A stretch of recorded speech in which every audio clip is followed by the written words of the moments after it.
Bismillah ar-Rahman ar-Rahim. Assalamu alaikum wa rahmatullahi wa barakatuh. Received quite a lot of messages recently about a very important topic that doesn't get discussed so much, and that is the issue of marrying non-Muslims and converting them to Islam for the sake of marriage, or marrying very fresh new Muslims and then the marriage ends up in problems. Or even some of the messages that I get right now is that some people leave Islam, or they haven't really, Iman didn't really enter their hearts. They just wanted to get married, just try it out. So one of the two is a Muslim, believing, and the other one is either doesn't know, is on the fence, or is not Muslim. And obviously the question is now what to do next, what's going on, what's happening. It's going to be a problem. So you have a few different cases. Now, of course, I myself am a old new Muslim. I've been Muslim for 16 years, and I know how difficult it was to get married, for someone to trust me, for someone to give me their daughter, for someone to say, okay, here, get married, right? You don't have a family, you don't have people to vouch for you that you're a good person, and many, many different, right, obstacles. But the difference is I didn't get married in before Islam. And many times people will ask, did you get married for marriage, or did you embrace Islam because of marriage? People still ask that type of questions, and they think that, because it happens a lot. It happens a lot where people accept Islam just for marriage. So I didn't get, I got married 2 years into Islam, and I was looking to get married, and for me it was all about Islam first and foremost before anything. Okay?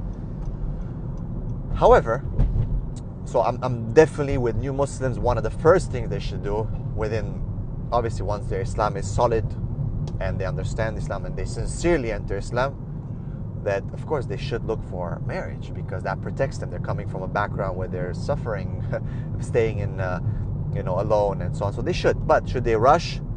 And they should try to get married, but they should understand Islam properly. And that's why many governments and Muslim countries today, they have a mandatory course for new Muslims to go, and which addresses the issues of marriage and so on, and teaches them fundamentals of Islam. I know the UAE, Saudi Arabia, certain Muslim countries have these kind of mandatory courses. Now, I'm not saying that you should block the new Muslim from marrying. I'm not saying they should not allow them to. Some countries don't allow them to make shahada till they go through this course, and you don't know what will happen. Maybe this person is gonna not or change their mind. So no, that's not the correct way. The correct way is allow them to take shahada, because they might die tomorrow. So let them enter Islam, because Allah will question you that you stopped them from entering Islam. Teach them Islam properly, and then give them some marriage counseling. And, which is now the most important part, the existing Muslims who've been Muslim their whole life, culturally Muslim, now you have the responsibility, and you got to be careful when you choose to get into a marriage with a new Muslim, or a person who's not a Muslim yet, and you're trying to give them dawah so they can become Muslim, so you can marry them. So this is now where you come into play, and your education of the matter that comes into play. So with a new Muslim, I pray for them to get married. May Allah help them. I wish them only the best. They should study, they should enter Islam fully, and look for marriage, of course, because that solidifies their faith and their family and protects them from fitna, no doubt. But they should study, they should understand, they should sincerely commit to Islam, and understand that they shouldn't break someone's life and someone's, family, because they just want to get married, right? So they have their responsibility, and I was a new Muslim, and I thank Allah subhanahu wa ta'ala that He has blessed me to be married, and that the family accepted, and I thank them, and I thank Allah, and may Allah bless everyone. But now, you, the ones who are Pakistani, Iraqi, Somali, Arab, okay, whatever, you're coming from a Muslim family, you're coming from a Muslim background, a Muslim environment, and now you saw some person that you like, and you want to get married to them, right? And either they're not Muslim yet, and you want to give them dawah for marriage. Is someone allowed to enter Islam just for the sake of marriage, or for some dunya reason? The Prophet ﷺ, there's a hadith about this where, the Prophet ﷺ gave some men sheep and gave, some things, and the man went back and he said, yeah, people, Muhammad doesn't fear poverty. Enter Islam. He gives away things. So the Sahaba say, Ya Rasulullah, look what he's saying. He said, it's okay, leave him. He might enter Islam for dunya reasons, but then Islam will take over his heart, inshallah. But that doesn't always happen. I mean, that's what the Prophet said. There's a context to the hadith. You have to understand it, right? So can someone become Muslim or just for marriage and so on? It's not the most advisable thing, but you shouldn't stop them. You should not stop them, okay? But Islam should take over, and you have to understand, you as the person who marries them, that you have a huge responsibility now to teach them Islam and to guide them. Because if you yourself are not a good Muslim, and then they see you, they're going to see a contradiction and a hypocrisy. Like right now, I'm dealing with a case of a Romanian sister who married an Arab brother, but he's having issues with her because of her past. But he himself is very not so good Muslim, right? So, I mean, she's not going to, and they don't like them. It's like, it makes me hate Islam when I see what he says and the hypocrisy of what he's telling me. So you have a huge responsibility to teach them Islam. Does that mean they're going to become perfect Muslim and a good Muslim?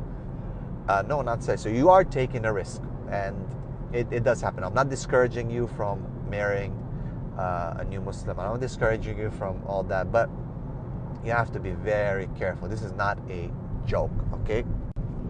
So what can you do to make sure you don't fall into problems? Because, I mean, there are problems.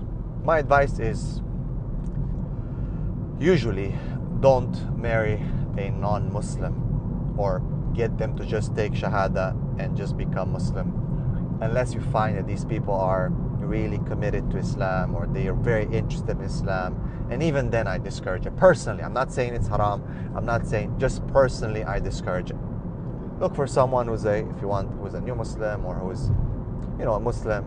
And there's enough, inshallah, bi'idhnillahi ta'ala, for everyone, bi'idhnillahi ta'ala. Okay, so just save yourself. What will happen is later on you're going to have issues if they don't convert to Islam, if they didn't convert sincerely for Islam. And it is right now where men, guys are not praying or women are not praying, right? Their kids are going to be raised seeing that. Someone might change their mind and become a different religion later on, and that's going to cause, again, confusion for the kids.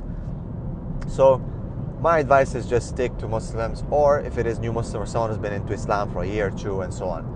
Right, that's my advice in general. Another advice is the community leaders have to start giving programs and training and advising, counseling, marriage, before marriage, for Muslims and new Muslims, and even with the non-Muslims, to explain to them, like, what are the implications of getting into this marriage and so on, and so that people understand. Because people, why they get into marriage, they see someone they like, they're beautiful and so on, they're attracted, and then they just think that, khalas, we're just gonna do it and it will work perfect. It's not like that. There's a lot of couples right now that are suffering, right? There's a sister who messaged, said that her husband coming out at night, drunk, and she asked him, are you a Muslim? Like, do you believe in Allah? Well, not really, but I love you, I want to be with. She's like, it breaks my heart to leave him, but I don't know what to do. Well, if he's not a Muslim, your marriage is invalid. Your marriage is not valid. If he's a man and you're a Muslim woman and you're together sleeping with him, you're committing a sin. If he says, I don't know, I'm not a Muslim, I don't really believe in Prophet Muhammad, I don't know if Allah exists, your marriage is not valid. I know many people will say, yeah, but this, but that. It's not like that. Basically, if he's not a Muslim, he can't be your husband. And that's a different thing, that if two people are together as non-Muslim, then one of them becomes Muslim and they take a bit of time till they give dawah to the other one or till they decide what to do, right? The scholars have given a fatwa for that case. Not for you, you're a Muslim, you're coming from a Muslim family, you marry a non-Muslim, make him into Islam, and then he doesn't know whether he believes in Islam or not, and you continue for years and years and years to be with them and have children and all these things, and it's basically zina. You need to wake up and come to reality that this is not a marriage anymore, because the marriage is very clear. It's a Muslim man can marry a non-Muslim woman, Christian, Ahl Kitab only, but the Muslim woman cannot marry a non-Muslim man, be it Ahl Kitab or whatever it is. Okay, very, very clear. No difference on this. So please be careful. Okay. So this is not something to joke about. This is not something to, play with. This is something that we need to be very careful with, because it breaks the family. And last thing, it does happen a lot more on the women's side. A lot more women tend to emotionally be attached to the convert craze, and become, oh, I like this convert, or I like this non-Muslim man, and get him to convert to Islam. Because the man is a bit more assertive, stronger, the leader, that will cause a huge problem. Because if he leaves Islam, if he is not sincere, if he is not, it will destroy the whole family. When the guy marries a woman and she's not a Muslim yet, or she's a new Muslim, in general, actually, women stay in Islam. In general, actually, women, just by nature, will follow the man, even if they're gonna be the best Muslims or anything like that. But in general, they're good mothers, they're more sensitive, so they will not really cause such a rift in the family or in the relationship. Okay? Very few cases that I've seen where the woman starts acting up and causing problems. It's usually when the man is not Muslim or new Muslim and marries the Muslim woman, that's when the problems really happen. As for the woman in general, the women, even if, subhanAllah, they are not Muslim, they convert only for Islam. And even if the guy is bad in Islam, a lot of times the woman will realize that Islam is correct and she'll become a better Muslim than him. And the problem that happens that she sees that now you're not a good Muslim, I leave you, I want to go be with a good Muslim. So that happens also sometimes. So again, I would advise the sisters specifically to be very careful if you pick a non-Muslim man and convert him to Islam, or if you pick a new Muslim man, be very careful. The families should be very careful in thinking over this issue and this decision. The cultural differences, the issues. Yes, theoretically, Islam should get everything clear when it comes to culture, right? Isn't it? We say Islam is above culture, but in reality, that doesn't happen that often, especially if the guy doesn't have a culture at all and no Islam. Then you really have a huge problem, right? Then you really have a huge problem. So the families have to be careful. The imams in the communities have to do a bit more work, have to do more education when it comes to this, have to talk a little bit more. They have their followers and their social media, they have to raise these issues. They have to talk about these issues to train and educate the Muslim community when it comes to this.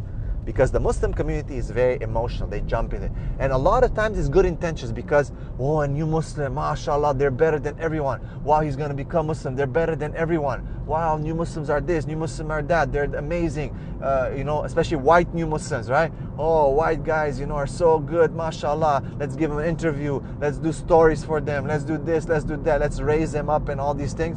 And then you end up, the guy says, I don't know if I really believe.